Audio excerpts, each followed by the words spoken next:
Welcome to Taj beauty recipe.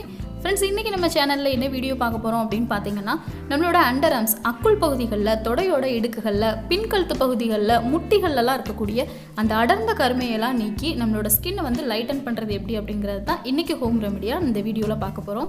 இந்த home ரெமடியில் பார்த்தீங்கன்னா நம்ம 2 ஸ்டெப்பாக பேக் போட போகிறோம். அதுக்கு முன்னாடி வந்து நம்மளோட அக்குள் பகுதிகளில் இருக்கக்கூடிய ஹேரெல்லாம் வந்து ரிமூவ் பண்ணியிருக்கணும்.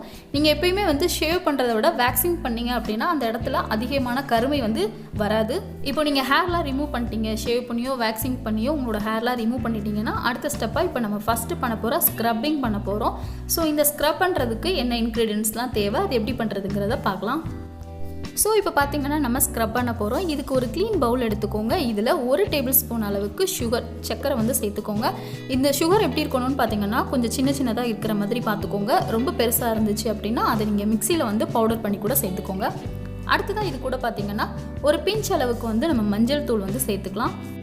ஸோ இப்போ லாஸ்ட்டாக இது கூட வந்து 1 டேபிள் ஸ்பூன் அளவுக்கு பேக்கிங் சோடா வந்து சேர்த்துக்கலாம். பேக்கிங் சோடான்றது சோடா உப்பு, சமையல் சோடா அப்படின்னு சொல்லுவாங்க இல்லையா, அது வந்து 1 டேபிள் ஸ்பூன் அளவுக்கு சேர்த்துக்கலாம். இப்போ இதெல்லாத்தையும் சேர்த்து ஒரு தடவை நல்லா மிக்ஸ் பண்ணி விட்டுக்கோங்க. இப்போ இதை ஒரு பேக்காக ரெடி பண்ணுறதுக்கு நம்ம இது கூட வந்து கோகோனட் ஆயில், தேங்காய் எண்ணெய் வந்து சேர்க்க போகிறோம். ஸோ இதை மிக்ஸ் பண்ணுறதுக்கு தேவையான அளவுக்கு வந்து தேங்காய் எண்ணெய் சேர்த்துக்கோங்க.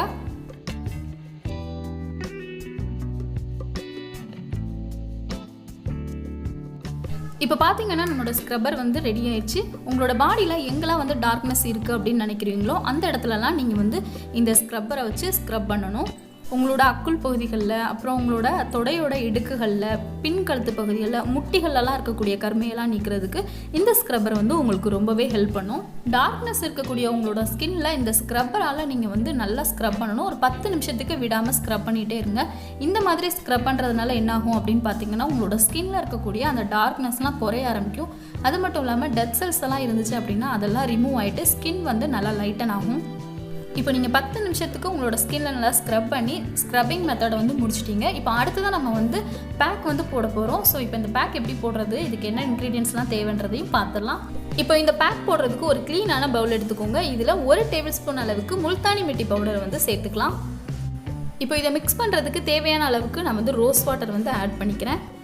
இந்த பேக் பார்த்தீங்கன்னா நம்மளோட இஷ்டப்படி நம்ம என்ன வேணால் ஆட் பண்ணிக்கலாம். முல்தானி மிட்டி பவுடருக்கு பதிலாக வந்து நீங்கள் கடலை மாவு சேர்த்துக்கலாம், அரிசி மாவு சேர்த்துக்கலாம். அதே மாதிரி ரோஸ் வாட்டருக்கு பதிலாக கூட நீங்கள் மில்க்கோ இல்லை தயிர் கூட சேர்த்துக்கலாம்.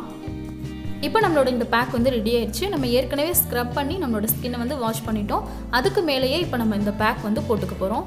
இந்த பேக்கை வந்து நம்மளோட ஸ்கின்ல வந்து நல்லா திக்கான லேயராக, டபுள் லேயராக வந்து அப்ளை பண்ணிக்கோங்க. இது ஒரு 10 நிமிஷத்துக்கு நம்மளோட ஸ்கின்லேயே இருக்கிற மாதிரி பார்த்துக்கோங்க. 10 நிமிஷம் கழித்து மைல்டாக மசாஜ் பண்ணி அதுக்கப்புறமா நார்மல் வாட்டர் வச்சு உங்களோட ஸ்கின்னை வந்து நீங்கள் வாஷ் பண்ணிக்கோங்க.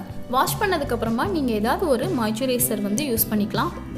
இப்போ நம்ம பண்ணினா இந்த ஹோம் ரெமடியை வாரத்தில் ஒரு தடவை அப்படின்னு நீங்கள் ரெகுலராகவே பண்ணிட்டு வரலாம். ரெகுலராக நீங்கள் உங்களோட ஸ்கின்னை மெயின்டைன் பண்ணும்போது தான் உங்களோட ஸ்கின்ல வந்து அடர்ந்த கருமை வந்து படியாமல் இருக்கும். ஸோ இதோட இந்த வீடியோ வந்து கம்ப்ளீட் ஆகுது. கண்டிப்பாக இந்த ஹோம் ரெமடியை வந்து ட்ரை பண்ணி பாருங்கள். ட்ரை பண்ணி பார்த்துட்டு இது எப்படி இருந்துச்சு அப்படிங்கிறத கமெண்ட்டில் சொல்லுங்கள். ஸோ இந்த வீடியோ உங்களுக்கு பிடிச்சிருந்துச்சு அப்படின்னா மறக்காமல் லைக் பண்ணுங்கள், கமெண்ட் பண்ணுங்கள், உங்களோட ஃப்ரெண்ட்ஸ்க்கும் இந்த வீடியோ ஷேர் பண்ணுங்கள். இந்த சேனலுக்கு சப்போர்ட் பண்ணணும்னு நினச்சிங்கன்னா மறக்காமல் சப்ஸ்கிரைப் பண்ணுங்கள், கூடவே பெல் ஐக்கானையும் கிளிக் பண்ணுங்கள்.